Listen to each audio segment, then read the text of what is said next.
What's going on, guys? Another video for you. I'm finishing up a Tundra upgrade. So those are the Tundra ones. I just want to go through a few things to show kind of how easy it is. Everything bolts up. So the first thing I want to point out is you notice that there's no hard line. You don't actually need the hard line for these brakes. It's the same bolt as if you have this style. So that's just something to know. So if you're long traveling, you already have the steel braided lines, because I was about to buy another set of steel braided brake lines, but the guy at the Crown Performance told me I didn't even need to. So that was pretty cool. So basically all I needed was caliper, the rotor, and then the pads and everything, and that's it. So super simple.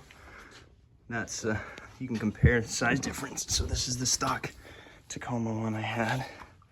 So for size reference, as I leak brake fluid everywhere, but you get an idea. It's a lot bigger, so it should be a lot nicer to brake on. So there's one side fully bolted up. I'm running 16-inch wheels too, Stealth Custom Series 16-inch, and no issues. It's clearance. So the only thing most people have to modify is the dust shield, but as you can tell, I have no dust shield because that thing is useless. So I took it off back when I long traveled my truck. So yeah, otherwise you'd have to cut some of the dust shield, but for me it's just easier to take the whole thing off. So quick comparison.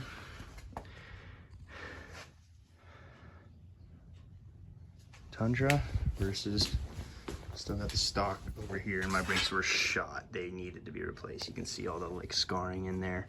So definitely going to be a good upgrade. I'll try and add some stopping videos to this, see if I can get my girlfriend to film, just so you can kind of see, hopefully, a little bit better stopping power. So happy Super Bowl Sunday. I don't watch football.